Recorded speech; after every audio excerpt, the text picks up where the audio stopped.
Well, hello everyone, and welcome to Pearl's Paranormal. All right, then. So we are live here. I was double checking Facebook, make sure. Okay, hold on. I got feedback. Gotcha. That was Facebook. Okay, so hey, we're happy to have a special guest with us tonight. And I think that among all of us, it's been like a really paranormal, crazy day. So we can't wait to kind of tell you about that. But before we start, we got to get the whole crew in. All right. Bringing in the heartbeat of the South and none other than every beat of my heart, my son, Tim Harrington. Hi, Tim. Hey, Mom, how's everybody doing? Ah, God, you already know how I'm I doing, already right? know. Awesome. And of course, we can't do it without her. And I know somebody's going to be in at the wall saying, "Where is Ziggy?" Okay, Kathy, CC Carlson. Hey, Kathy, how are you doing? Hi, great. I stayed in, so I fared all right, and I still have Okay, internet, so everything's good. awesome, awesome. All Yeah, right. there's a northeasterner going around, and also it's also affecting other countries too. I think that some of our gamers might not be in tonight because they might be. I don't know what the UK is doing, what the kind of weather they've got over there, but I did see the world weather, and I know that there are some winter storms and winter weather going on all Yeah. over this continent. And Kathy can put some insight on to why that's happening because she told me about something that's opening up tomorrow. And right, Yeah, Kathy? right. Yeah. Well, it's the 111 portal, which whenever you see anything like that duplicated, like an 88, that type of thing, 1111, 111, it's a portal. It's actually numerically, energetically, yes.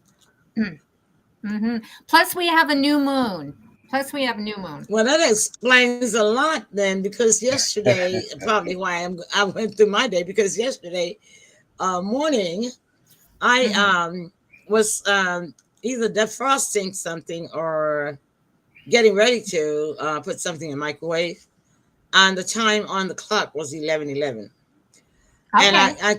I sort of stared at it because it was just it kind of just grabbed at me, Yeah. I saw and 11:11 too last night. you did This no morning. get out. Yeah. Oh my God, Kathy, did you see it too? Yeah, I see it a lot, and it also means your angels are around you, and it might consider Mark Anthony our guest an angel, so we're right on Okay. target. Speaking of Mark, let's go ahead and bring him in right now because we are so delighted and happy to have him with us. Hi, Mark. How's it going? Oh, thank you so much for having me on the show. I'm very honored to be here, and I've been really looking forward to this. We've been looking forward to you coming because we know how busy you are. And we really appreciate you taking time from your busy schedule to join us because you got a lot of information to share. And we're so interested to hear, and our audience will be too. All right, then. So let's take a break before Kathy introduces you formally and begin our interview. Okay, so we'll be right back. Listen, stick and stay. Team, share the show. Of those of you that are watching on other platforms, I know you're not showing up in the comment column, but go ahead and share our show for us, okay? Tonight, stick and stay with us. We'll be back.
right, we are back. I was just pinning the show to the top of the page on Facebook, and I was just getting ready to go ahead and reshare it on the news feed.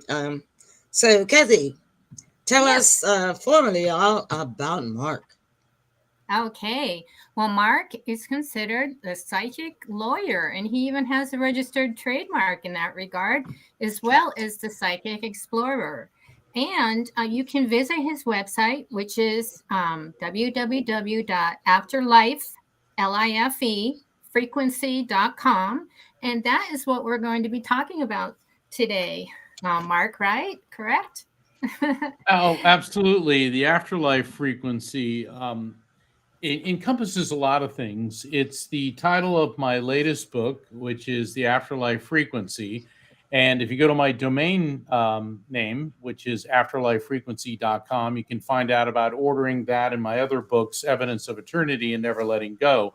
But the afterlife frequency is the term that I give to what happens to our soul, where it goes after physical death. And because everything is energy and everything vibrates at different frequencies. So the afterlife frequency is how I'm explaining in 21st century scientific terms the nature of the soul, the afterlife, and the various forms of spirit communication. Wow, that's a lot of area to cover. Definitely. but I have to I want to let everyone know, please don't expect a dry read. All right, reading my books is not like reading an algebra textbook, I promise. I suffered through so many boring books in law school and in the practice of law. I will not inflict that upon any of my readers. So I write my books like they're juicy novels because people need to be educated but entertained as well. And so the way to do that is to explain the science, but then and the spirituality, but then illustrate it with stories that people can relate to, that will touch your heartstrings, and that will will help you think and relate your experiences to what I discuss in my books. Definitely. Okay. Wonderful. Now, Mark, you in the afterlife frequency, you write about it with how it was growing up psychic, and when did you first realize you had this ability? I was born into a family that had these abilities, and let me back up a bit to my mother's and father's side of the family could not possibly have been more different. My dad's side of the family, they were very white Anglo-Saxon Protestants from Pennsylvania, and they were Northern Baptists. But my dad, he had three sisters and a brother, and one of his sisters, in addition to my dad, had the ability to see spirits, as did their mother Isabel and their maternal grandmother Grace. But they kept it real, under wraps. It wasn't discussed. Meanwhile, my mom's family came over from Italy, and the Italians embraced it. They looked at this as the gift of second sight. And so my mother and her maternal grandmother, Giovanna, who was well known in the Italian American community as the woman who knows things. In fact, back in 2016, PBS did a special called The Italian Americans, and they actually did an entire segment on Giovanna and her psychic abilities, which is really cool, seeing that on TV. So my dad, and when people think of psychics, they think of, and you probably understand this, Kathy, and I'm sure you do, that, we wear turbans and we have crystal balls, and it's like, what am I seeing and all this? And it's like, look, my dad was a Navy SEAL and an aerospace engineer. He's a real no nonsense or, type of guy. My mom was a commercial illustrator. So, they were, regular type people. And my dad had just gotten out of the Navy, and he was at a USO dance.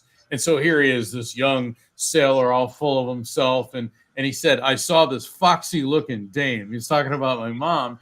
And the thing is, my mom was only 19, but she dressed to the nines because she was in fashion. And so she used to get all the designer stuff wholesale. And they met, and they were both really good dancers. And on about the third or fourth time they met to go dancing, she said, look, I really feel connected to you, but I got to tell you something. She goes, I see spirits. To which my dad replied as only a sailor could, with several colorful expletives and metaphors, and added, "So do I." And then they realized there was something more with their connection. And so I was the third of their children. I wasn't planned. They had me a bit later in life, and when I was about 3.5 years old, I start, talking to my invisible friends. Okay, now that's not unusual for a little kid to do, except when mommy and daddy can also see who I'm talking to. And I'll never Mm. forget, yeah, dad, their reactions were very different. Mom was like, "Oh, he's got it." And dad was like, "Ah, geez, he's got it." Not another one, right? Yeah, oh God, not this again. Wow, I love this story. Plus, you added the dancing in there too, because my parents were dancers, and that's what they love to do. So Yeah, we that got that to bring it. generation, I did not Yeah. inherit that gene. I am the worst dancer I have tried. I remember mom made me take dancing lessons after like 3 lessons. It's like, this is hopeless. Mm. Well, you can't get all the best genes, and all the 200% genes. So, but anyway, so let me just see what else we got going on here. Oh, you're a psychic lawyer too. Remember, I asked you if you could help me with my divorce like 3 years ago, but you said you couldn't. But Well, that's I, okay. I, I I never understand. I never did divorce work, and I've been in a number Uh, of law firms, and I was a senior partner in 3 different firms, and all the attorneys that were in the firms that handled divorce work were the most unhappy people that I knew, because all day long, you're in the middle of people's failed relationships, and all you hear is wah, wah, wah, wah, wah, wah. And I never wanted to touch divorce with a 10-foot pole. And the thing is, when people say, the psychic lawyer, what happened was, as I was becoming a teenager, um, I was very drawn to the spiritual, not unusual for a medium, and I wanted to go into the clergy. And I'd been raised Catholic. My dad said, he was a Baptist. He goes, but when you're married to a Catholic family, especially an Italian one, it's like those genes sort of swallow you up. He said you don't have any choice. And I remember I showed my parents that movie, My Big Fat Greek Wedding, and my dad mhm. says, "Oh my God, that's just how it was, except they were Italians instead of Greeks."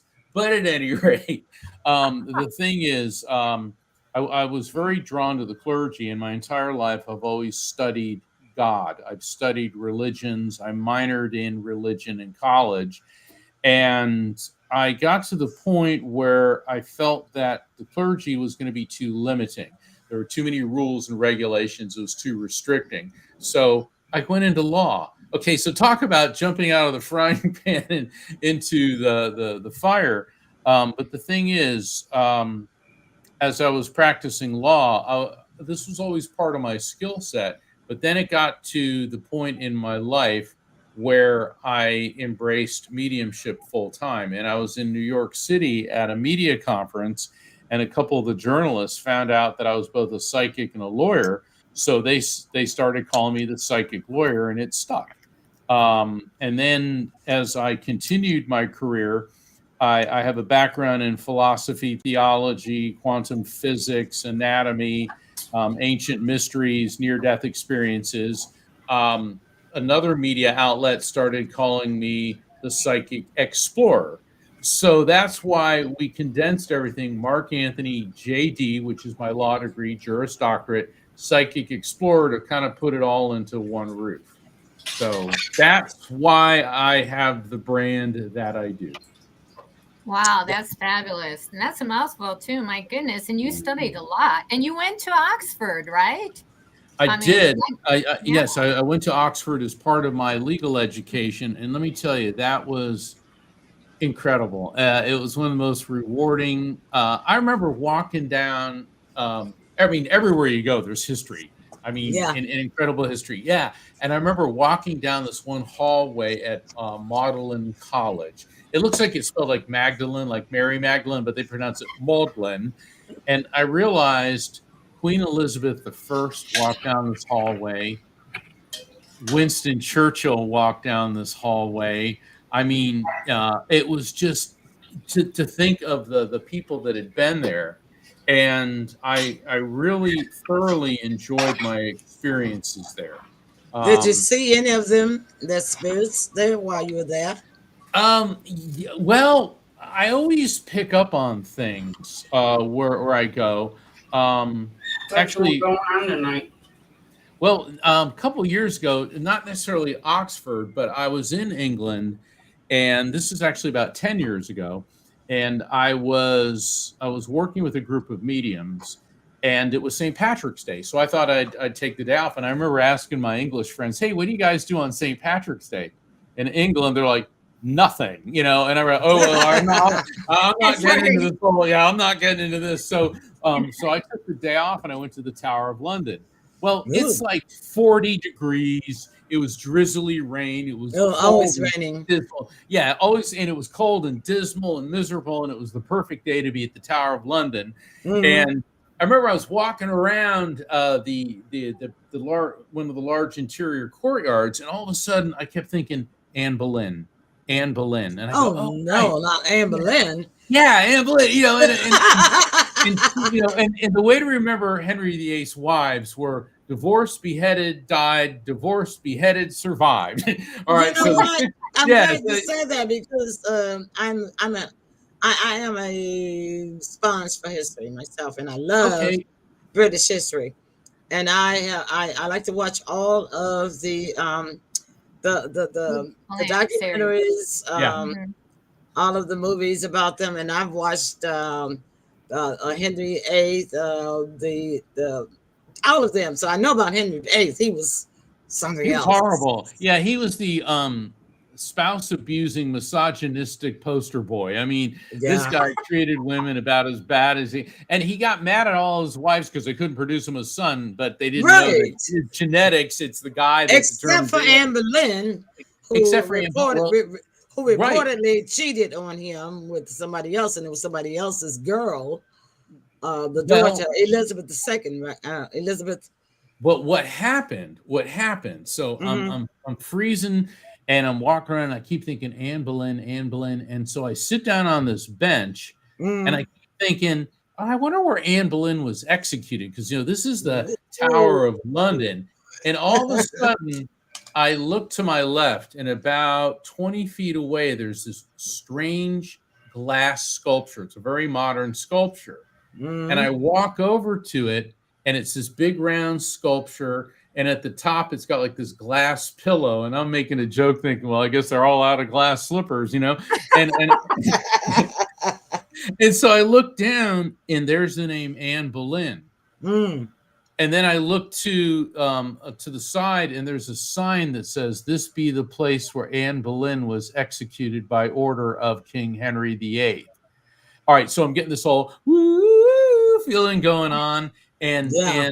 and then I saw that this was a monument to all of the people who were wrongly put to death, Ah. unjustly executed at the Tower of London. But I just happened to walk up to the Anne Boleyn section, and Hmm. so there I am on St. Patrick's Day in 40-degree weather with rain, freezing, feeling the spirit of Anne Boleyn. And that was the best St. Patrick's Day ever for a medium. That was one of the coolest things.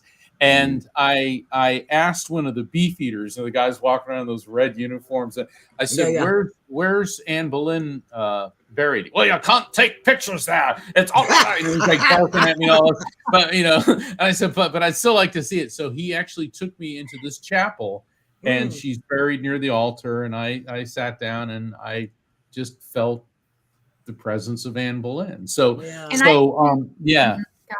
Go ahead, I'm Kathy. related. I'm related to Anne Boleyn, and my granddaughter goes to Oxford. I'm just letting you know those two things. And it's well, here you go. All right. Yeah, I'm What a related to great her. I just story. posted it. Well, I'm Yeah. not that I know of. Well, you never That's know. so You cool. never know. That is so cool. So let's So see. I've got two videos of you, Mark, and I'm gonna. The first one I'm gonna play. I hope I'm gonna play the right one because they're both in the studio. Both of the screens are black, and I think I gotta pick the right one. I like this one.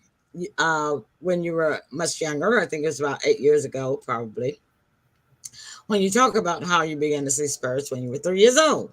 So let's have our audience take a look at that, okay? Hey, Okay. enjoy this, everybody, because this is interesting, I tell you. Let's see if I've got it. Yeah, I think this is it. All right, let's look.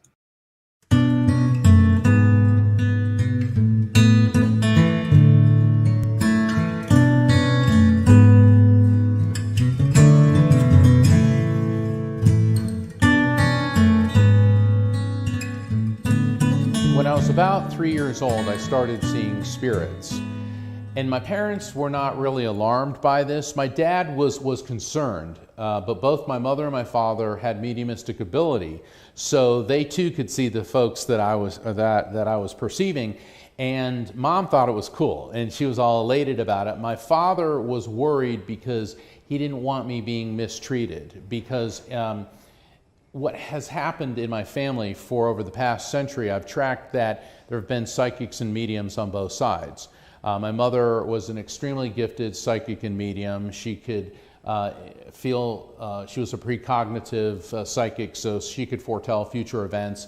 She could perceive spirits. Her grandmother, Giovanna, was a highly gifted psychic medium. My father, his sister Marjorie, his mother Isabel, and his maternal grandmother Grace were all psychics and mediums. So what I've seen is that psychic ability is a genetic trait, and it's a recessive trait, which means that it can skip a generation or two. So when you get two parents that possess the same recessive trait, the likelihood of one of their children having that trait increases exponentially, and that would be me. My ability started to manifest around age 3 because I started to see spirits, and I had these quote-unquote invisible friends. And I would talk to them and interact with them, but my parents could also see them since they were both mediums. So I wasn't chastised, I wasn't treated like I was weird. It was just part of life. And what my parents told me was, don't talk about it to anybody but us, because not everybody will understand. So my childhood was actually pretty happy. Throughout my entire life, I've had the ability to perceive spirits and communicate with spirits, and it was just part of me. It was an organic element of my personality, of my being. But as I started getting into my 20s, I realized that it was intensifying and that it must be used to help people. The big turning point in my life came when my mother died. And she and I were very close. We were both mediums, and we got along really well. And after she passed, she came to me in a very powerful visitation. And she said, "Mark, you have been given the gift of mediumship so that you would not be crushed by grief, but now you must use this ability to help those who are suffering with their grief." And I was practicing law full-time when this happened, and it just got to the point where that door flung open. I went through it, and I started practicing as a medium full-time. There have been many incidents throughout my life where I was able to perceive spirits. One of the most profound was when I was 19 years old. I was with a group of college friends, and we went to Germany. And so we were drinking and partying at the Hofbrauhaus in Munich and having a good time. And the next morning, we decided, well, just for historical purposes, let's go to Dachau concentration camp, which was one of the Nazi extermination camps. In fact, I think it was the first one. And when we arrived at Dachau, and I've always been a history buff, I thought this would be fascinating. I figured it'd be a little bit depressing, but nothing prepared me for what occurred. And when we got off the train and we walked through the gate, and I remember it saying in German, Arbeit macht frei, which means work makes free. And then suddenly I started feeling these chills and shakes, and I was getting nauseated, and I started perceiving spirits, and they surrounded me, all these thousands and thousands of images of people wearing these black and white concentration camp outfits, and they were shrieking in horror. And I was I was so overloaded, and I wasn't prepared for it, and I just fell to my knees, I held my head, and I just burst into tears, and I was shaking. And of course, all my college buddies like, Tid, what's your problem? And giving me a hard time. And luckily, one of my friends from my neighborhood, David, came over, and he knew that my family was very spiritual and psychically sensitive. And he came and he grabbed me and he pulled me and he goes, come on, we're getting out of here. And he put me on a bus. He goes, look, I don't know what's going on, but something's going on with you, and I knew you needed to get out of there. And I was very appreciative. And looking back on it, now I realize that I wasn't protected, I wasn't focused, and I wasn't ready. I was a teenager, I was hungover.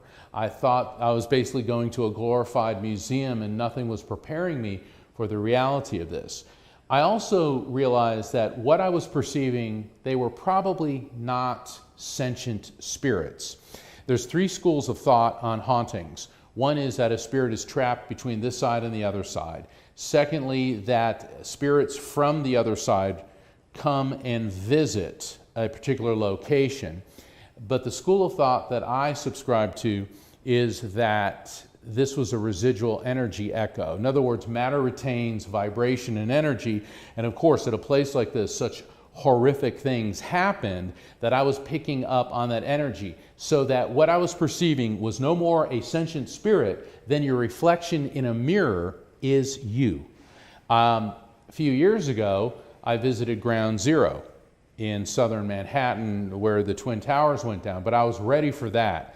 And I was picking up on the residual energy echo, and quite frankly, I could only handle that amount of intensity and negative vibration for about a half hour, but it did not affect me the same way it did when I was unprepared for it. I've helped over 15,000 people to date. I've conducted over 15,000 readings for people. And what I have found is that the gift of spirit communication, which I refer to as interdimensional communication, because we're living here in what we like to term the material world, the other side is a higher frequency. Think of it this way. We're all energy, as Albert Einstein said. We just vibrate at different frequencies. So we live in AM radio, the other side's FM radio, and occasionally the 2 frequencies overlap. And I have found through my work, and it's very humbling to see when I do readings for people who've lost a child or somebody who's lost a spouse or a parent, seeing that agony and pain come out of their face. I was doing a reading for this couple. They came to me, and I always insist that nobody know anything, that I know nothing about the people ahead of time. All I want to know is the appointment time. And this couple came to me, and the spirit of a young man came through, and I could see them begin to tremble. It was their son. And I could see an impact sensation to my head, and I felt shattering glass, and I said, this feels like a motor vehicle accident, and indeed it was. And then I said, Michael Jackson. I said, he said he met Michael Jackson? And that's a pretty strange thing to say. You know, that's like saying, oh, Elvis popped in for lunch.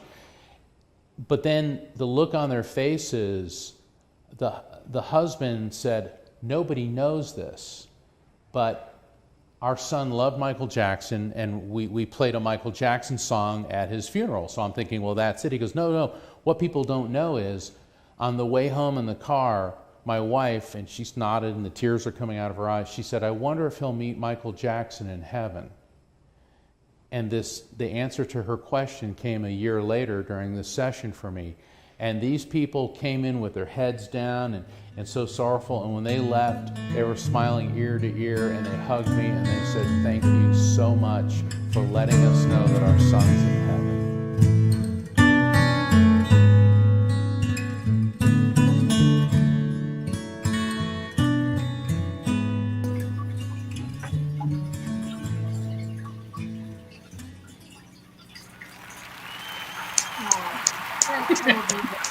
That is so awesome. Let me just say this, if I may, Kathy. Mark, I was listening to your interview, and I just, hi Ziggy, I'm going to mute you because you got some background noise going on, okay? I was listening to your interview about how strong you were, about being able to take on the responsibility of interacting with these interdimensional entities, I too became a medium, and I didn't know it as a kid, Yeah. because I was always talking to somebody when I was out in New York playing or in the house, and my mom would like, "Who are you talking to?" And that man or that woman, don't you see that woman or that man? There they go, there she go, And so my mom finally realized that for the next 5 years that I had been telling the truth, because at that point they had begun to come and visit me in my sleep in my room at night and wake me up. Yeah. And I was so horrified and terrified that I would go into seizures. Yeah. And yeah, and I think that it was really something like traumatic like that, as I know now, because I didn't know it. I didn't even, I always suspected I had epilepsy, but I never, I just recently began to get treated for it about 3 years ago. And now that it's been confirmed now, I can understand where my epilepsy actually originated from all of those seizures, from that traumatic fear. Oh, Because as sure. a kid, you cannot handle anything like that. So my family, of course, African American, uh, religious beliefs or superstitious beliefs, whatever you want to call them, always knew how to prevent things from affecting us. Based on the voodoo lessons from those slaves that landed in Yeah. um, New Orleans. Even now, they still practice voodoo as religion. Right. So in my culture, somebody in the neighborhood always knew somebody that knew somebody. Yes, nobody. Yeah. Yeah, that's how the That Italians were too. Yeah, it's and so that is because my interact and sorry, I mean interact, but my work when I'm working with the African American community, there's such an embracing of mm-hmm, spirituality. mm-hmm, It's like it's I don't know how to describe it, but it's like when I work with Native Americans, it's like they're just closer to the exactly. understanding. There's a resonance. That's the word. There's a resonance with Yes. spirituality that other segments of society who are very preoccupied with themselves and Mm-hmm, materialism and blah blah blah blah blah, mm-hmm, don't seem to have. Does exactly. that mean yeah, yeah, I think that Yeah, that and yeah. see, my family is also Black Creek Indian, Oh and wow, so you really got it. yeah, and I really got it. So my mom knew this lady. Well, this lady told my mom about this lady that you could call a witch doctor, if you will, that I had to go see. And the room was dark, and I never could see this lady's face. She asked me a few questions, and I told her. I think she was asking me mostly about the things I see, the people I see. What did I see? And then my mom had me to go out of the room. And then, as I found out after we got home the next day, rather, because this was the night before, this witch doctor had given my mother a protection spell for me to perform that I had to do myself. But she assisted me because mind you, I'm 8 years old. And Yeah. so this prevented me from seeing them. And so I can only imagine, I don't want to even imagine that if they had this not been done for me to prevent me from going through what you say you experienced when you walked into, I know it wasn't Auschwitz, the Dachau. Yeah, Dachau. Dachau. Yeah. Yeah, Ooh. Dachau. I took 3 years of German too, but I can't speak it now. You have to Ich engage in weiß es conversation. nicht. Yeah. Exactly. You have to engage in the conversation regularly in order to keep it up, Right, right? exactly. And so I can't imagine how you were able to bear all of that, because I mean, I went into seizures when only one person came into my room at night. Now, having said that, we got a question from an audience member. Douglas says, so what allows some spirits to communicate like they are consciously intelligent and others are stuck in a repetitive dimension of their carnated life? That's an interesting question. I'll answer it on the basis of my experience and research. As soon as I refer to our soul as the electromagnetic soul, and we can get into a definition of that after this question, the EMS. And as soon as we leave our body, okay, as soon as a person dies, we revert to pure energy and are infinite, immortal living beings who are perfectly capable of intelligent communication. Okay, so that accounts for the spirits communicating intelligently. But what about the some that are repetitive? It is my belief, based on the paranormal investigations that I've been involved with, that you're not interacting with an electromagnetic soul. You're not interacting with a spirit. You're reacting with a residual energy echo. For example, Mm. certain areas, matter retains vibration. So let's say you go to a place where there was a brutal murder or something violent. Matter retains vibration. So what you're picking up on is this continuous energy loop of a past event. That's why, like, oh, if you go to this house at 3 a.m, you'll see a woman walking with a lantern and all that. And it's, yeah, you're not seeing a spirit. What you're seeing is the residual energy echo. And my point is that is no more an electromagnetic soul, a sentient, immortal soul that is no more a soul than your reflection in a mirror is you. Because that's essentially what it is. It's a reflection. So I hope that answers his question. Awesome. That Yeah. is really a great answer. Yeah. Um, and Oh, your audio just cut out. can you hear me now? There you are. Okay. Okay. Some people had said that when you see a repetitive spirit, that the person is unrestful or did not cross over. No, I see. Okay. While I may disagree with some of my colleagues, my work is to bring spirit communication and the understanding of it out of Victorian era superstitious nonsense into the 21st century. Uh, Okay. This whole thing, Bravo. oh, wounded souls, nonsense. The second you leave your body, you know that you're on the other side. You know that I you have said that. made, you made this transition. And once again, the people that feel that these are wounded souls and wandering, they're dealing with residual energy echoes that you're picking up on. And it does seem and feel very real. Look at it this way. When you leave your body, okay, there's 3 schools of thought on hauntings. One, that it is a spirit that's trapped here. 2, that it's a residual energy echo. And 3, that it's a spirit that is an immortal living being that returns frequently to a particular location. Okay. And I buy number 3 because we're immortal living spirits. First off, you're not trapped here. You can't trap energy. Energy is neither created nor destroyed, only transferred from one form to another. True. Secondly, the residual energy echo. And third, that they come back. Look at it this way. When you leave your body, all right, people always ask about hell and all that. I don't believe in hell. I don't believe in the devil. You want to look for hell, it's here on planet Earth. Okay. Yeah.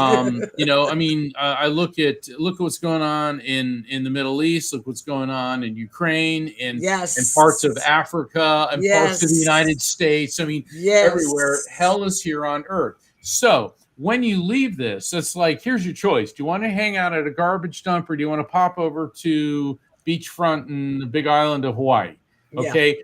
Personally, I'm going to go to the big island in Hawaii. And that's what I mean is, you know that you can leave. And I know this because I've been at the bedsides of a number of people who have died. And I've actually seen their spirit come out of their body, and there are always a group of their loved ones in spirit waiting to greet them. And it's a tremendous honor to be asked to be there.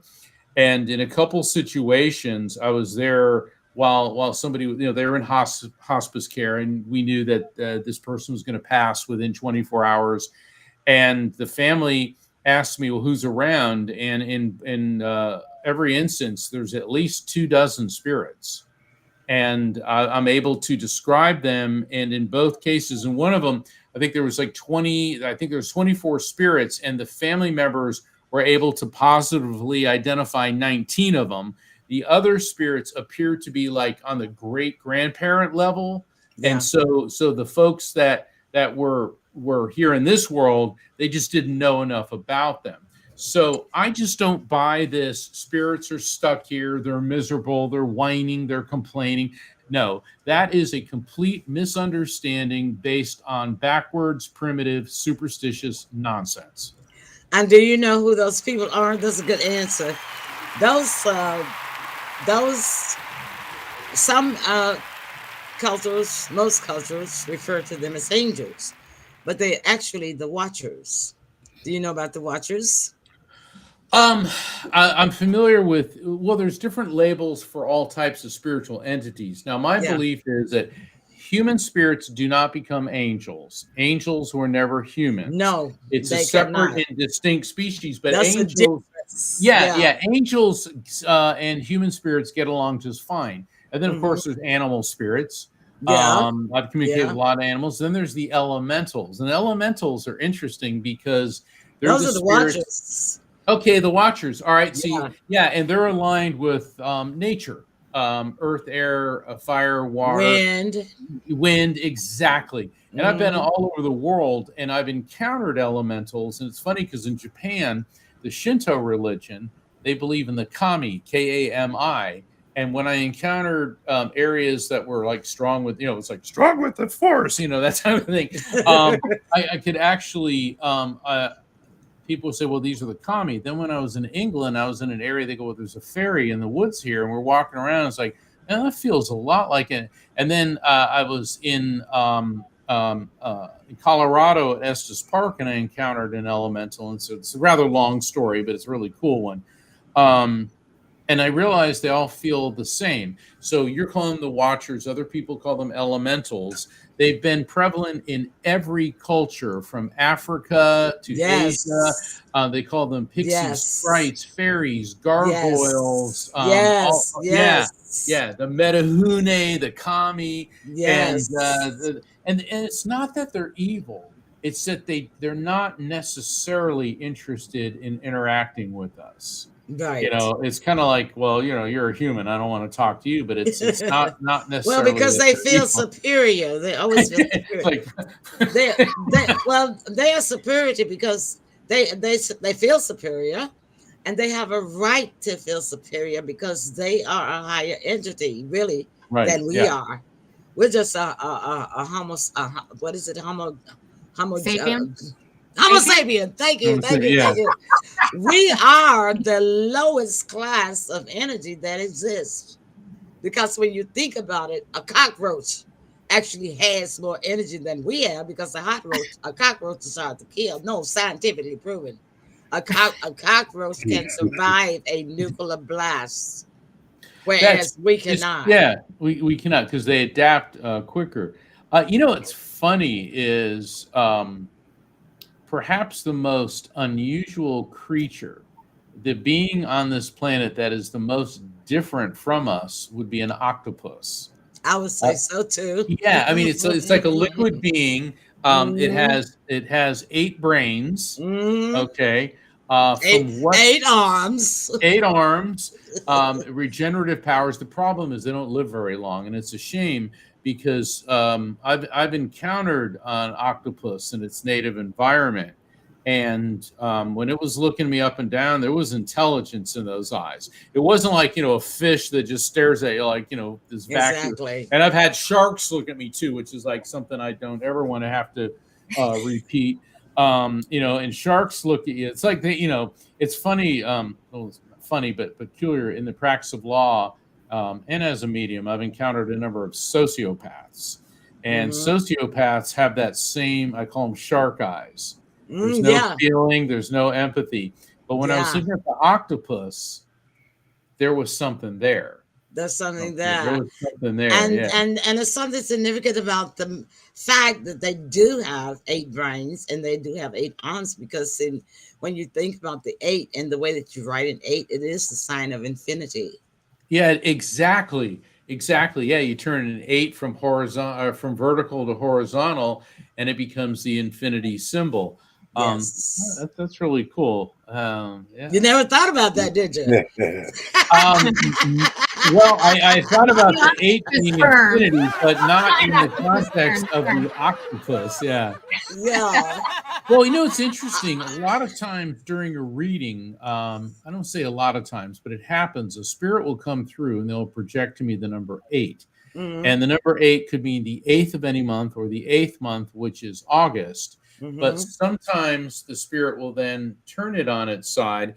And then the recipient will say, "Oh my God, since my son or daughter died, I got a tattoo of an infinity symbol." See? And so that's how the spirit is saying, "Hey, I know that you've done this." Yeah. Mm-hmm. So numbers are very powerful things. Numbers, they say that math is a universal language.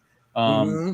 and which makes a lot of sense. I mean, I saw Paul McCartney in an interview recently. He was talking about frequency, and um, he said, "Why does music affect you?" He goes, "You hear," he goes, "It's just a bunch of notes and frequency, yet it touches us emotionally.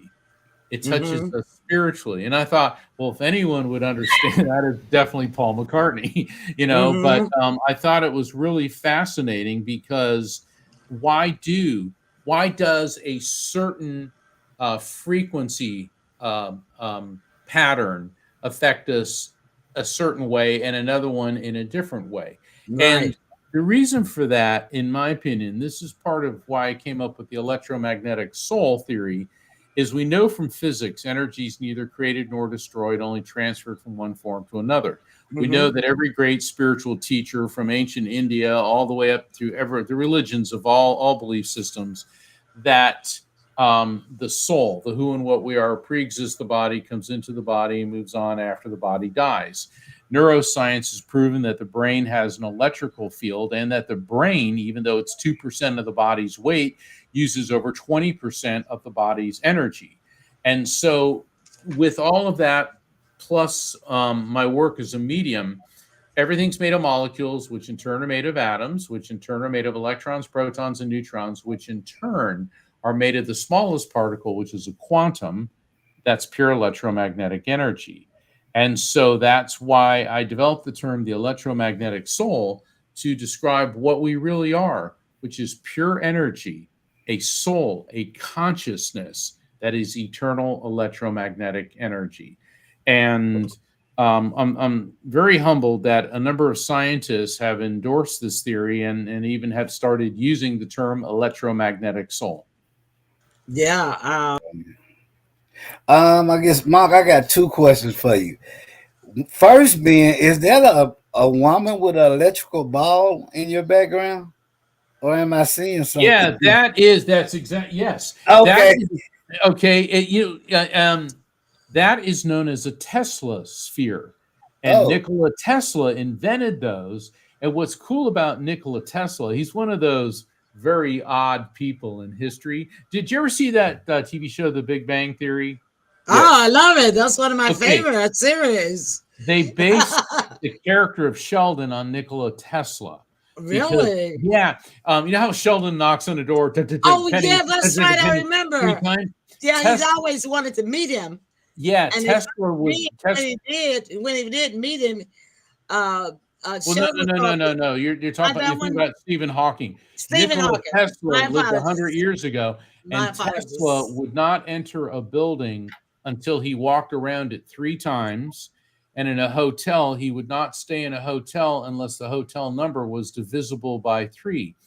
And Thomas Edison hired Nikola Tesla. I think he came from, I think it was Croatia. And he didn't work with Edison for very long because he irritated Edison, because Edison was developing direct current Hmm. to supply electricity throughout, I think it was New York City, Telephones some and city. light. Yeah, Yeah. yeah. And it wasn't working right because they needed a power station like every 1,000 feet. and Tesla came up with alternating current, which is what we Oh, use. now I know Okay? who you're talking about. Yeah, Nikola Because they Tesla. used to compete side by side. Exactly. And Tesla invented so many things that Yeah, we he did. use. He was And the that one that did the airplane first. You he don't had a remember? lot to do. Well, he had a lot to do with telecommunications, electricity, Subway. and He did the subway, subway. yeah, and quantum physics. Quantum And physics, the yes. problem is he was really weird, and Oh, yeah. people didn't like him, and that's how they came up with the Sheldon character on Big Bang. So, Well, anyway, thanks for sharing that because I yeah, love no problem. okay, we Now, So have my yeah, so that's why I like the plasma sphere, because it's electrostatic energy, and it's sort of my homage to Nikola Tesla, is kind of one of my heroes. All right, Tim, you had a second question. What's yeah, that one? my next one, man. I gotta ask you. What is the negative side of being a medium? what he told you about The negative side. all of those spirits around it, and he just Well, I know how to deal with that now. I've never encountered negativity or negative spirits. I think the worst part is the negative people. Some Okay. people, they're never going to believe it. yeah, They're obnoxious, they're rude, and close then there's the mind. people who get fixated with me, because they for various reasons. Kathy, you've probably put up with that too. The people Yeah. that think if you make a connection for them, and all that. But that's I mean, I was at a conference and there's this one woman who was trying to corner me, like, where do you live? Where do you, I mean, she's like, asked me all these personal questions. And I said, look, I don't give out personal information. And she went ballistic crazy. Whoa. Okay. Mhm. And the thing is, I told her, I said, I have problems with stalkers. She goes, I'm not a stalker. And I'm like, yeah, I kind of think you are. But so I think that would be the only negative side to it. But here's the thing is none of that matters. The negative people, the naysayers, the people who say they're skeptics, but they're really cynics, they don't matter. They What don't matter. matters is the work, is making the connection to help people understand Mhm. that God exists, that heaven exists, that souls are immortal living beings, that we can communicate with souls, and that we will be reunited with our loved ones when we pass. And so I think for all the mediums out there that are legit and focused on the healing power of this work, is that's what you stay focused on. Yeah. And I mean, all of us here have been subjected to some type of prejudice or discrimination in some way. And you know Mhm. what? Do those people really matter to you? Not to me. I treat them like a piece of furniture and walk right around them. Bingo. Let's get this question answered from our audience member. Doug says, so does going to the light lead to reincarnation, and turning away from the light give liberty to interdimensional travel? Wow. Ooh, Douglas. That's a This guy has some grade A questions. yes. First off, it is my experience that we all reincarnate. And it's also my experience that we all Yes, engage in me too. interdimensional travel. So, Yes, me too. yeah. And so Douglas, and I'm not being critical. The issue with your question is you're assuming it's an either or instead of a both. Mm-hmm. See, Doug? You got your answer. Good question. Yes. Because I always believe reincarnation. In fact, probably nobody believes this but me, but my team have heard me say this before, that I believe that our energy as birth comes from stars, from the energy from stars, and that when we die, that we just go up in the sky and become a star. And when a baby is born, it's just a star being delivered down, energy from a star. That's why so many stars in the sky they can't be counted, And I think that's where I think that God gave life from, and I think that's what we go back to. We go back to being a star. Wow, that's a really beautiful way of looking at it. And recent scientific discoveries, recent going back to 1927, with, I believe it was Alexander Lebedev in Russia. He theorized that there were biophotons, and Mm, which is different than bioluminescence, like a firefly or certain types of fish. Biophotons, and this has now been proven at MIT.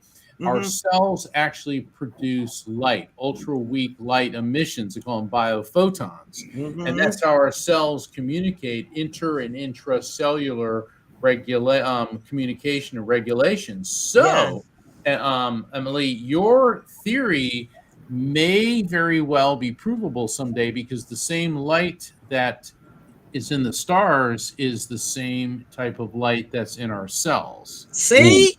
So, mm. Wow! Yay! Did y'all hear that, kids? Wonderful. Grandma Ann is so smart. See, I don't ever just pat myself on the back, but I've always been, I think, probably a curious soul, if you would say, because I was born an only child, and I only had mostly adults around me.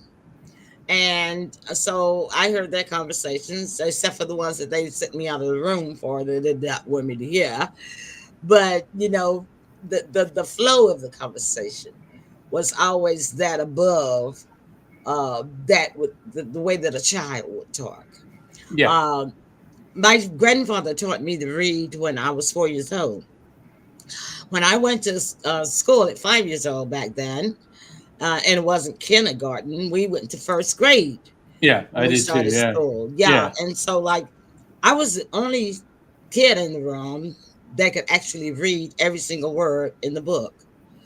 And the teacher would kind of use me as her assistant to help, during the reading session of the class. We did reading, writing, arithmetic. That was basically it. yeah, I hated when the reading came around because it was like I was getting special treatment, and I didn't want that. And then and over the years, that went on for like 3 years, third grade, till I finally transferred away from that school. Because what happens in the neighborhood school back then is that if a kid gets a reputation from one teacher, it goes on to the next grade, to the next teacher, right? That's so they do the same thing. And so, that, unfortunately, Mark, uh, made me not want to be a reader. As my years, as I aged on. Of course, I was A+ student. I finished high school. I went to college. I have a master's degree in liberal arts. I have a bachelor's degree in English. But when I did my, it's funny to me. Wasn't funny then. When I had to do my English, my undergrad dissertation paper, God Almighty, did I struggle? I had to rewrite that thing like umpteen times, umpteen thousand times. I almost thought my mentor. He was so kind. He was an English professor. That he did Okay. not But, get. Yeah, he did. He was can I so ask patient. Mark I a got quick frustrated question? with I'm myself. sorry. No, no, no. Mark, Go Mark, ahead. can I ask you a question? sure. I remember when we did a radio show thing, and Mary, my friend, who was my roommate, came in, and you said you had channeled something about Mary was holding the gateway for me so I could help, with my books to help people so they're not fearful of death. What can you explain what a gateway is, so people understand, and maybe the difference between a portal and a gateway and how you perceive those? I don't Uh, remember that. Are you sure that was me that said that? yeah, that was in a radio show that never aired because Rocky said that the person It's got sick yeah, that's a long with my story. Yeah, twin yeah, sister. yeah. But anyway, you Gateway. had mentioned, yeah, that she was holding a gateway open. I don't Remember that? recall. I don't Yeah. recall, so I'm going to have to pass on that. Okay. Now, a portal is a passage from this dimension to another dimension. Now, if in that context, a gateway could be more of a guidance. Okay, so Hmm. you're not actually going to or interacting with another dimension. You could be spiritual guidance to do Okay. something. I think Hmm.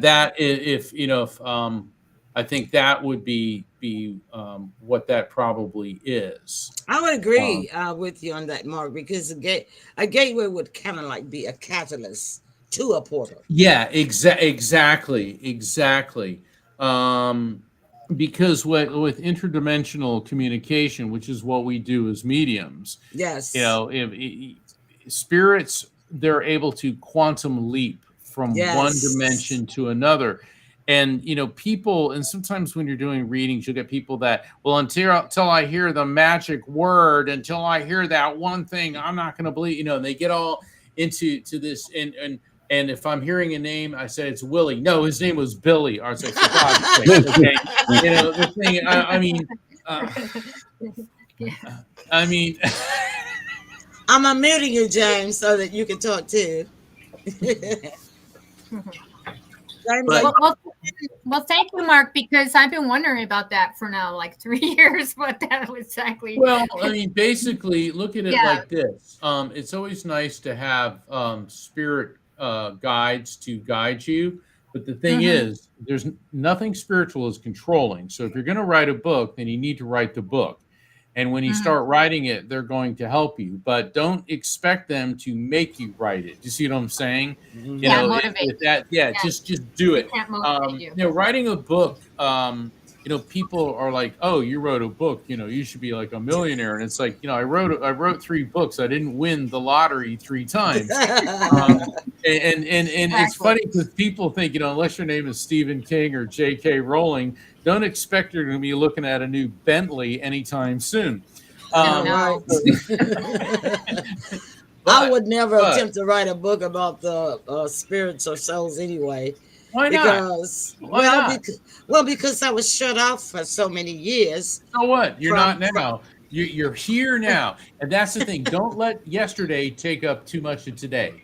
And we all do that. How many times you'll be sitting there, you start grinding your teeth, and you realize you're angry about something that happened 20 years ago. Yeah. It happens to us. I'm like, I should have, like, Mark, that's over with. And this is all, something we have to realize, that time is a material world construct. We think time exists because we're Yeah. born, we physically grow old, and we die. But on the quantum level, time doesn't yeah, exist. and time is Uh, not vertical. Time is bent Time is in every direction. every Because direction. Yeah. people say, and Kathy, I'm not on your case because I'm your fan, okay? But people always say to me, like, well, I need to write a book. I should do this. I heard this one motivational speaker say, stop shooting all over yourself, okay? I like Instead of should, do it, okay? And it's hard because, and here's the worst part about writing. And I write every month for Best Holistic Life magazine. I'm an executive VIP contributor, so I write stories and articles for them. It always seems to happen that when you schedule the time off, okay, it's like, let's say Thursday, I've got 5 hours, and you sit down, nothing. Nothing. No ideas, nothing. It always seems like I have an appointment in 20 minutes and now the ideas are flooding my head. And it's funny because people say, well, just write a book. Or they tell me, well, you travel a lot, write on an airplane. I can't write on an airplane. Okay. And the thing is, you just can't flip on creativity. right. It's got to happen. Now, you can do things to foster that. And Yeah. there are days when I do have the time off when the things just flood, but the creative process it's different for everybody. There's similarities, but you have to find the time of day when you're the most creative. For me, that's first thing in the morning. That's when the Me ideas are too. playing. Yeah, Me there's other too. people. It's like it's after midnight to 3 a.m. Nah. So, but you got to find when you're creative, and make sure that you don't have any distractions, and you just Yeah. do it. You just got Well, to do it. yeah, I do. I meditate in the mornings. That's the first thing I do when I get up. But I don't meditate about writing. I meditate just to get in touch with my inner self and to get in touch with any entities. And now that I'm older, Mark, by the way, I did remove the witch doctor so-called spell in the year 2000. So since then, I have been able to kind of kind of little by little get back in touch with the interdimensional uh, entities. For instance, I can smell when they're around, and I can even maybe get a whoosh of wind when they're around. Those sort of things. But I don't actually see them still, and I don't mind that part of it. But enough about me. We got another video to show about you. Okay, so let's get Okay. to that. All right, here we go.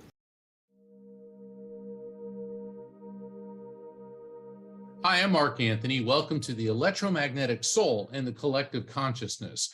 Aristotle asked, what came first, the chicken or the egg? But what he was really asking is what came first, the consciousness or the brain? All the great faiths teach us that the soul pre-exists the body, comes into the body, and moves on after the body dies. From science, we know that everything is made of molecules, which in turn are made of atoms, which are composed of electrons, protons, and neutrons, which are made of a smaller particle of electromagnetic energy known as a quantum, ergo the term quantum physics. We know from quantum physics that everything has a vibration on the subatomic level. Everything in the universe vibrates at different frequencies.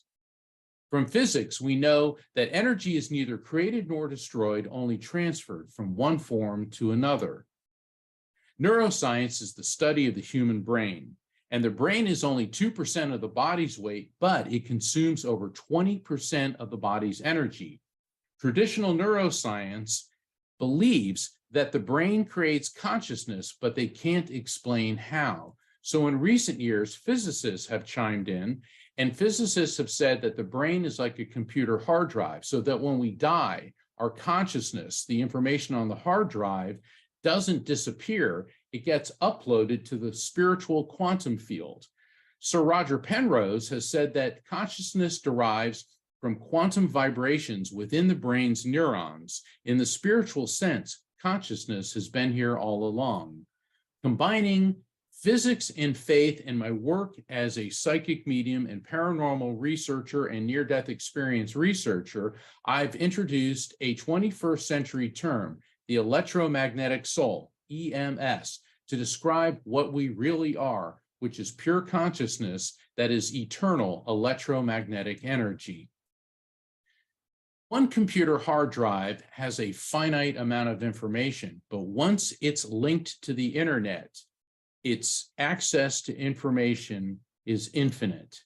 By analogy, think of your EMS, your electromagnetic soul, as a drop of water, and when we die, it plunges into the eternal sea of the collective consciousness, meaning it is interconnected with other souls and a wide variety, infinite variety of information, which transcends dimension, frequency, space, and time. All the different forms of spirit communication, which I refer to as collective consciousness communication, mediumship, visitations, near-death, shared-death experiences, deathbed visions, and out-of-body experiences all occur during a frequency alignment of the EMS with the afterlife frequency. And if you would like to find out more about my theories and how all of this works, I invite you to read my book, The Afterlife Frequency. It's on sale worldwide. You can find out more information about it at afterlifefrequency.com. Thank you for your attention. Many blessings. God bless. Namaste.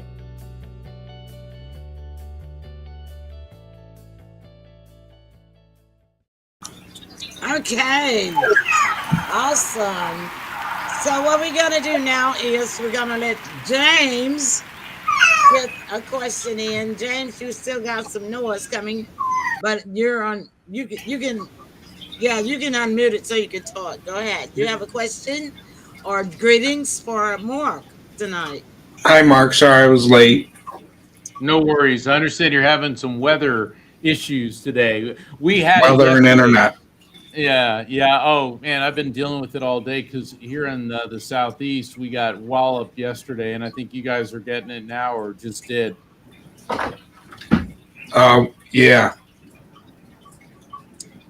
Okay. And I had the same question as Tim about that light on the back. Ah, So good eyes, Tim. okay. Yeah, it's a Tesla. It's a Tesla sphere, and they're really fascinating things. And if you go up and I touch like them. it, yeah, it's cool. And this is my office, and plus, I do a live stream show every Thursday, The Psychic and the Doc. And my co-host, Dr. Pat Basile, is a world-renowned behavioral psychologist. So people call in, and I'll do a reading, and then she helps them understand what it means. And so, this is my office. This is my creative space, and I Gotcha. love it because this is where my inner sanctum. And the chair off to the side, it's got a leopard throw on it. That's a very special chair. That was my mother's chair. It was a recliner, and the last time I saw her alive, she was sitting in that chair. And after she passed, and one day my dad said, "Mark, why don't you take that chair?" And so that's where I sit when I do readings. And my mother was also a medium, and so this space is my this is where I create. This is where I think, and I think it's important for everybody to have a space. It doesn't have to be large, it doesn't have to be elaborate, but I think everybody in some way needs that refuge, that little piece of solitude where you can just focus on whatever it is that you need to help yourself and to help others. Very good. Yeah, I need a space. It's just my house is too small. I have the same. I have the same thing, Mark. A chair for my mom when she passed. Ah, Yeah, it's there's just something about, I mean, obviously when we transition to the other side, spirits don't care about material possessions. And Right. people call me up and they go, "So what does my mother want me to do with the toaster?" Or "What is this?" And my siblings and I are fighting over the will, and then they're all like, crazy. Spirits couldn't care less. And I get the distinct impression they get a fair amount of amusement out of when people are fighting over money in the wake of their passing, because it's like, man, you really don't get it. And in my work as a lawyer, I've seen some really despicable things people do, where they turn on their siblings and try to cut each other out of the will and all this. mm, And it's like, the one thing about karma, everything you do comes back to you. And karma is yes. yes, and it's not the same as for every action there's an equal and opposite reaction, because that's an immediate thing. Karma can take some time. And the thing about karma is it never loses an address. That's And people right. say, yeah. And the thing is, it may not come due in this lifetime. And Emily and I and Kathy, we were all talking about reincarnation before. Oh, Hmm. it will come due. It just may not be when you expect it. It can So, also come to your children's children. well, It, yeah. Well, if you look at it, what is every religion? If you boil them all down, it comes down to mhm. two words: be nice. It That's does. right. It does. Be nice. But it's people take religions and then they twist it to be a moral justification for their ego-driven and political agendas. Look at You the got Middle it. East. That situation's never going to resolve because it's entrenched No. with religion. And I remember one time reading about Gandhi, Hmm. and he was in the midst of these Hindus and Muslims, and they were going at each other and about religion and all this. And he stood up and he said, "What religion is God?" Nobody could answer. Nobody could answer that one. And yeah, and the thing, this is the same thing like you were mentioning about Hamas and Israel. I've been watching every day for at least 4 to 6 hours. Unfortunately, since October 7th. But that's because I like history and I love politics. We do a politics show every Thursday night, and but it's an ideology, Yeah. and why would any prime minister think that you could kill over 1,000-year-old ideology, and you just can't do it because it's an ideology is just like religion that's passed on from generation to Yeah. generation to generation to generation. It's passed all the way down from where it began. And, you know, whether it's hatred being taught or whether it's niceness being taught, it doesn't matter. It's still an ideology. Well, look in this country, and I don't want to get into a political thing, but Get into it, Mark. No. okay. I had a discussion with some African American friends of mine they're super educated. All right, slavery. Okay, obviously, we're still feeling the backlash and the effects of it. And what one of my friends said, and she said, I think that, let's say the states had all agreed to legislatively abolish slavery. All right, if it had been done by consensus instead of through war, do you think there would still be the social tension that there is today? And it's like, that was an interesting question, because change imposed is change opposed. And, you know, I mean, I've been to some places in the South where it's like these folks are still fighting the Civil War, Yeah. okay? And Yeah. and we see it politically and all that. But what if the founding fathers, who were far from perfect people, but what if they had set into motion to where slavery had been legislatively abolished, and the southern states and everybody agreed to it? I think that would have been very, very interesting.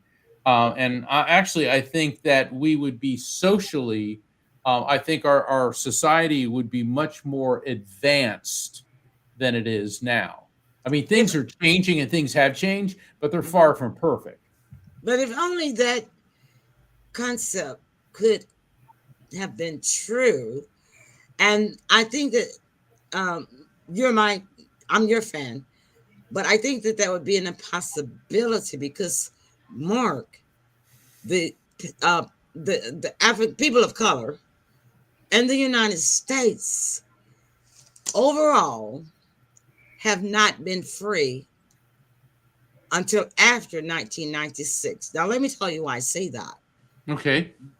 I say that because all of the other states eradicated slavery in the 1870s or there soon after, and even early into the 1900s, and maybe even 1940s, 50s, maybe 60s, even. Yeah. Mississippi did not take slavery off of their books until 1996. Did you know that? I did not know that. Um, That's, and you that's can research it. reprehensible. Yeah, no, Research it. I I'm a historian, I tell you. And see, that's the reason why I say when people talk about freedom in the United States, and this, you know, this is not a free and powerful country. well, you know, it was very fascinating, when I talked to World War II veterans, and you know, they're going to be gone in a few years. That's right. You know, because they're all in their late 90s and some in the hundreds. They said that here we were trotting off to Europe to fight the German racists, and then we come back to the United States. Okay, you got to think about all the African American troops, and there's, you know, Also fought. millions also fought the Tuskegee Airmen. It's cool. I did a reading once and connected with one of them. I was doing a reading for this woman, and when her father was one of the Tuskegee Airmen. But anyway, people started coming back and looking at our country very differently, and so that set into motion the chain of events that led to Dr. Martin Luther King adopting Gandhi's nonviolent tactics and all that. And also, I mean, our army, our military was segregated. I think it was Harry Yes. Truman. Finally, Harry Truman said, you know, we got to stop this. And but it once again, it took a war for people to see that. Mhm. You know, it's war is unfortunate, but see, this is all part of the hell that Yes. is the material world. That we live in. And Yeah, I had this vision 2 years ago, same dream, and my team has heard me talk about it. My audience has heard me talk about it, and it was a vision. And it wasn't a premonition. It was a vision because it was so real. I was in it. I could hear it. I could feel it. I was scared to death every time I woke up. I had it 3 times within a 2-year period, and it's just now coming into existence. And that is this Middle East thing that's going on right now. Because politically, the administration of the United States is really pushing us into World War III simply by letting one person push us into it, you know. But getting back to what you said about the World War II, and back to what I said about the United States, if people would stop and think about it, even if you got one state that still has not eradicated slavery until 1996. Do you know what that meant? That meant that anybody, any Caucasian, could make a slave legally out of anybody, whether it be of color or any or Caucasian. Well, except for the yes, but it would be immediately overruled by the 13th Amendment of the United States Constitution, which banned involuntary servitude. So whenever there's a conflict between state and federal law in that context, the federal law wins out. But what you're saying about how the slavery law was still on the books of Mississippi shows the backward thinking and mentality and the resistance. That's the change imposed is change opposed, where they're still having that. When I was in law school, I went to Oxford, but I also went to Mercer University in Macon, Georgia. And I remember the train station there. It's a beautiful building, but they had like these giant, it was all faced in marble. And one area said waiting room, and then the other one said colored waiting room. Right. And I remember, the students from Florida, and we're all looking at that going, "Oh my God!" And some of the Georgia crackers like, "Well, that's the way it should be."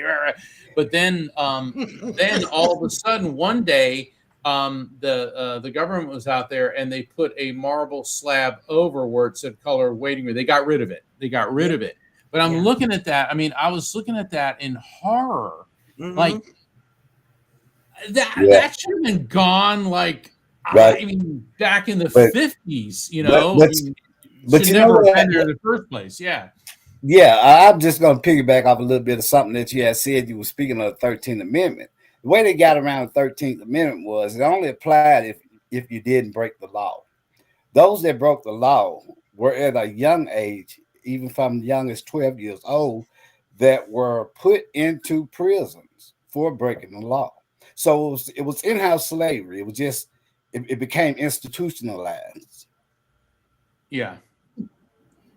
Okay. And then when you think about it too, the reason I tied into the powerfulness of the United States as a government is not powerful. It's because it's saying this. What excuse could the United States government possibly give me and my forefathers and my parents and my children, my child right there, and his children and my grandchildren? What excuse can they give me for allowing the state of Mississippi to keep slavery on their books until 1996? There is no justification whatsoever. Right. Did you ever remember that show, Third Rock from the Sun? I love Third Rock from the Sun. What I loved about that is, you had John Lithgow and Joseph Gordon-Levitt and all that. They're aliens. And what's cool about a show like that, and way back when Robin Williams' first show, Mork and Mindy, you get to look at our society and our commentary through the alien's perspective. And they had this one episode where John Lithgow, he's the alien, and he had the black secretary, Nina, and then Jane Curtin was another professor. And she comes in, she goes, "Oh, I did my genealogy, and I found out that my family came over on the Mayflower." And she's all going on and on. And so he looks at Nina and goes, "Nina, did your family come over on the Mayflower?" And she goes, "Oh, no, they came over on a different ship." And it was just it was the way that she said it. And of course, there's nothing funny about the ships. But then they got into something and they were talking about prejudice. And he goes, "Nina, we're talking about prejudice, something you know nothing about, And Nina's character was so good at expressing, it's like, "Oh, but I do." Oh, but I do, because when you come in, you see, we live in this society and we get used to some of the things that are really not good, not Mm-hmm. good. Okay. Mm-hmm. And of course, then there's things that are really wonderful we take for granted, like clean water to drink, and a sense of security to some extent. But Mm-hmm. when you are a complete outsider and you look at this, it's ridiculous. And getting us back into spirituality, okay? Spirits are pure energy. And I've done over 15,000 readings, communicated. We estimate around about 200,000 spirits. So throughout, because usually in one reading there's several spirits. There's none of this on the other side. There's no, oh, well, we're white spirits, so we get Uh-uh. this. And, there's Right. none of that. There's none of Right. that. And Mm-hmm. it's really fascinating that this is a huge lesson for people in this world. And some are learning the lesson, but many still are not. Right. Many still are not, because we truly are all equal, because we're all the same electromagnetic energy. That's right. And it's just amazing how people throughout history have found a reason to look. It's funny because I was filming a project in Hawaii, and one of the producers, she's from LA, and she's affluent and white and all this, and she said, I've never been discriminated against, but the way I was by the Hawaiians and the Japanese living there. And I'm laughing because I spent a lot of time in Japan, and they don't like us. And if we have Japanese listeners, I'm sure it's different now. But the thing is, I mean, I was at places where they were looking us up and down. And I remember I was walking on a street and a woman clutched her purse when I walked by. And I told a friend of mine that was African American. He goes, "Yeah, now you know what it feels like." And so I got to see that. And so then I'm in Hawaii. This is years later, and there's this producer. She's going, I've never felt like that before. And I go, well, then you need to go to the Far East, okay? Yeah. Because they don't the white people have no special status there, and I think that everybody needs to experience that. I had a professor in college one time. He said, no matter who you are or what your background is, I can find some place on earth where people will hate you just because of that. That's true. And that's a very sad commentary on It is, on but it's humanity. true. And we don't like the truth. These are things for us to this is what we must strive above. Okay. And as much as I'd like everyone to hold hands and sing Kumbaya, we are living in the material world. But think of where our country was 100 years ago. Yeah. I mean, how were Black people treated in 1924? Yeah. Okay. So things are, I mean, my Italian relatives, I mean, I heard the way they were treated. Friends of mine that were Irish, the way they were treated. So we have to look forward to what will it be like 100 years from now. And I would hope, I'm an optimist. I'm an incurable optimist. I like a Star Trekian future, where we're all sitting. I met Nichelle Nichols, who played Lieutenant Uhura. Oh, she was so cool. And I met her at a cocktail party, and she was telling a story, and you probably have heard this story, but so she's cast on Star Trek, and her big line was, "Captain, all hailing frequencies open." And that thing in her ear, it was a salt shaker that they put a light in because they needed something high tech looking, and they found it in the cafeteria on Paramount Studios. Anyway, so she had a salt shaker in her ear, and she said that she wanted to leave because she had been a Broadway star and she wanted to go back and do Broadway. And she told Gene Roddenberry, "I'm leaving." And he goes, "No, Nichelle, don't. He goes, "It's Friday. We want to start shooting another episode on Monday. Think about it over the weekend." So she's in LA and she's at this party, and somebody came up to her and said, "Nichelle, there's a big fan of yours who wants to meet you. And she goes, okay. And she turns around and it's Dr. Martin Luther King Jr. Wow. Mm. And he goes, I am so honored to meet you. And she goes, she goes, I'm honored to meet you. He said, Coretta and I let the children stay up to watch Star Trek. She goes, why? She said, because you're part of the command staff and you're portraying our people the way they're supposed to be portrayed. She goes, but That's I'm right. leaving Star Trek. She said, you most certainly will not. So Monday morning, she said she called Gene Roddenberry and she said, Gene, I'm staying. He goes, why? She goes, you're not going to believe this. Dr. Martin Luther King is making me stay on Star Trek. I thought that was one of the coolest stories I've ever heard. But then again, it was science fiction. It was a TV show that showed us that instead of using our differences to put wedges between us, doesn't that make us more interesting when we take those differences and work together? So she may have had a salt shaker in her ear saying all hailing frequencies open, but that was the first time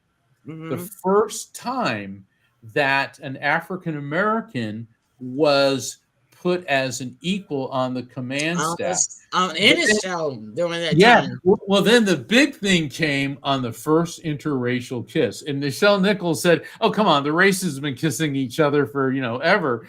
But originally it was these aliens who were controlling them and making them. And it was supposed to be Mr. Spock, because they had an alien. And William Shatner said, hey, if anyone's going to kiss a black woman for the first time on television, it's me, Captain Kirk. That's my guy. That's my guy. And once again, that changed everything. A lot. It did. So we have to keep sight of maybe life does imitate art. And we have to keep focused on this, and that's our work. Kathy and Emily and Jim and Tim, is our work as spiritual teachers is to keep that bar up there, to tell everyone, we are all created equal, we're all energy, and that our actions have consequences, and that we have to keep it positive. Indeed. Well, we could go on and look. I'm putting up my email address here for you to get in touch with me. So you'll have it, Mark. Because I know you've been communicating with Kathy, but my emails are probably just not forwarded. The whole email may not be forwarded to you, so you can see my email. Because I really want to know. I like for you to send me the dates and the time of your show on Thursdays that you have, so that I can definitely watch that. Come on. Yeah, and just 7 p.m. Eastern, 4 p.m. Pacific. And if you go to my website, which is afterlifefrequency.com, just scroll down till you see the psychic and the doc, click on there, and it'll take you to the link. Okay. It'll be there. Yeah, transformationtalkradio.com. And we'd probably love to have you on the show too. I'd love to come. Yeah, we gotta get you on there too, Kathy. We do guests on the show, like once every other month or so, because people want to call in. But the psychic and the doc is it's such an honor to work with Dr. Pat and to help people the way, because that's what's the point of having these abilities if we can't help people with them. And so the psychic and the doc, we're there for people when nobody else is. That's why we made sure that we did shows during the holidays. Go ahead, Kathy. You have some seminars coming up, and one of them's in the South. Is it Virginia Beach, Edgar Casey? It is. It's yes, I'm going to be giving a presentation on reincarnation. It's called Debunking Death, the Science of Reincarnation and Near-Death Studies. And that will be, I always remember this because it's May the 4th. So May the 4th be with you. I gotcha. And that will be at the Edgar Casey ARE Association for Research and Enlightenment. And the weekend before that, I'll be at the Unity of Tampa. They're having a reincarnation summit, which is an Edgar Casey field conference. So Edgar Casey's doing. And in March, I will be at the Sedona Ascension Retreat. And then in February, Rocky, my manager, just got me booked in Houston. So I'll be back in Houston at Body, Mind, and Soul. But those are just a few of the events I have. I'm also going to be at the New Living Expo, which, oh gosh, I think that's in June. So I'm going to be doing a lot of traveling. You are. Part of the year, yeah. Don't use those freaking flyer miles. Look. I do. I'm glad they have them. I know, right? Well, just before I let you, the closing remarks come around, I want to leave this with you, and I'm going to ask you a question. Debbie says that sounds fun. Thank you, Debbie, for joining us. I think you might be a first-time viewer. I don't know. I got a question for you. Have you ever seen a white person before in your life? What do you mean by What do you mean? white? Yeah. I've never seen a What do you mean? before in my life. Like a pure white person, you mean? White is the color pure white. Yes. Never seen a white person before in my life. Yes, I have. There have been certain spirits that I've seen, and That's not a person, though. I meant living. Albinos spirits. count, don't they? They're not white. They're pink. Yeah, Oh. well, what it is, it's like, black people, are you really black or are you No, deep I'm brown? not. Are white people, we're actually this pink beige type of color. You're pink. Native And Americans I'm aren't brown. red. I'm Asian brown. people aren't yellow. Right. We do these things or say these labels. Mhm. Because I always take offense, like people are Latino American, Asian American, African American, I'm white. It's like, well, excuse me. No, you're not. I'm European American. You know what I mean? And part of Yeah. the problem is we have to have labels for everything. Yeah. And what Dr. Martin Luther King Jr., and he's one of my heroes of all time. And there's a whole nother story there that I wish we had time for. You have to come back and tell us. I have to come back. But he was such a visionary. And I love the way he built on Gandhi's nonviolent, non-cooperation techniques. But when he said that, we need to judge people on the content of their character. And that's what spirits are. That's who and what we are. And that is the big challenge. That is the big challenge for all of us, is to get past that. And and it could take generations. It may never happen, but life is a journey, not a destination. So as long as we keep trying. Exactly. Yep. All right then, Kelly, closing remarks. Well, Mark, this has been enlightening in many ways. So thank Good you one, so Kathy. much. I know what you did there. Yeah.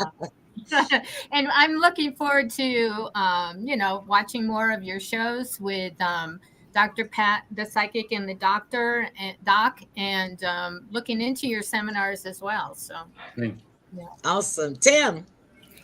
Oh, wow, man. Thanks, Mob, man, for coming through and spending time with us and sharing your knowledge. We really appreciate it. And also, I'm going to be tuned into your show. Super. And Tim and I was about to say Frank. Tim. Hurry with me. Okay, this is our private joke, Mark. I'll share it right quick. James' name is James, but for some reason I cannot get through a show without calling him Frank. And I tell him it's this because I had to have known him before in a previous life, and his name was Frank. His name was not James. And I call her Whitney as a joke back. Yeah, so James, your closing remarks. My cat's been making all kinds of noise or something. Wants to know if That's because the portal is opening tomorrow. he's going crazy. Yeah. He wanted to know if he goes to your website, Mark, can he can he make appointments to be a reading? Yes. If you go to my website, which is same as my latest book, afterlifefrequency.com, go to my website, afterlifefrequency.com. Please sign up for my newsletter to keep you up to date on everything I'm doing. You can sign up for readings there. You can order my books. You can tune into the Psychic and the Doc, and that's all at my website, which is afterlifefrequency.com. And I want to thank you, Kathy, Emily, Tim, James. I've had so much fun tonight. Yeah. I just feel like we're just sort of hanging out, drinking coffee, having a good time. You're answering your all of question, our Gabby? Thank you shows, so much. all of our shows. He said thank you for answering his question. The Oh, kitty, meow, meow. Yeah, I mean, hey, well, actually, What? James could be correct because you guys know that you had an assignment that was given to you last Oh. year before we came into this year, and that was to what? Telepathically try to talk Yeah. To my to animals. your pets, right? I So always Ja- do. That just goes to show that James has been practicing. Good, James. Okay, so let Well, me he just won't say, stop. but He's circling my legs and climbing up on me, going wow, wow, wow. keep it up. Let me answer her question right quick. Debbie says, so do you think we all have had a past life? Yes, I do. And she said, awesome show. Thank you so much, Debbie, for tuning in. It's Thank your you, first, Debbie, for being here. Thank yeah, you. if it's your first time, please don't stop. Come back. All right, Mark. Let you have the closing remarks. You have thanked us all, but let me just say it's been our pleasure, Mark, and we've had more fun than you probably, and we can't wait to have you back. And I know that you're busy and may not be sometime till after June, but you're always welcome back on Thank you. Appreciate that. any of our shows. We have paranormal shows on Wednesday nights. If you want to talk some politics, no, we have politics shows on Thursday night, but you can't Yeah, because you're try, broadcasting. I try to avoid politics because, as Steve Martin said, once you get political, you lose half your audience. Well, that's true. We all have political ideas, Except for Pearl's politics, because we make politics except for fun. Pearl's politics. But We make politics fun. We do. The thing is, Yeah, we have to, and people on both sides of the aisle are saying this. We have to look at people who have different ideas, not as the enemy. That's Okay, right. 'cause they're not the enemy. They're our brothers and sisters. They just have different ideas on doing things. I would like to mention an organization that I'll be the keynote speaker for in August in Phoenix, and that is Helping Parents Heal. And Helping Parents Heal is a beautiful organization dedicated to shining light parents. And that means parents who've lost a child, because the light of that child's soul shines ever brighter in eternity. And Helping Parents Heal is just that. It helps parents heal from the most excruciating and devastating loss of all, which is the death of a child. And I consider it one of the great honors of my life to have been asked to present there. So I'd like to leave everybody with a positive affirmation. And I always, when you feel sad, focus on the white light, like a beam of white light coming through you, and just say, I'm a clear channel for God's peace, love, and light. Do that when you're afraid. Do that when you can't sleep. Do that when you're distracted. And you will find within you this strength that will carry you through the darkest of times. So I want to thank everybody. God bless you. And once again, thank you so much for having me on the show. We can say good night together if my studio can bring everybody back. Hold on just a sec. Had a little internet trouble there. Okay. God bless, That was Mark, and so tell Bob beautiful. Ross I at least said hi. I will. That was so beautiful. Thanks again, Mark. You're always you. welcome. We love you. And we can't wait to have you back again. But don't forget, whenever you need me, any of us, we are available. All right. All That's right. our, Take that's care. all right, everybody. Let's give Mark another big round of applause. And Mark. and the kids love you too because we are a family oriented show. So we have people of all ages that watch our show, and people all around the world watch our shows. So thank you again so much, and y'all, thank you audience for tuning in. These shows are for you; they're not for us, and we couldn't do it without you. We love you. Everybody, say good night. Good Have a night. good Good night, Bye. night. everybody. That's our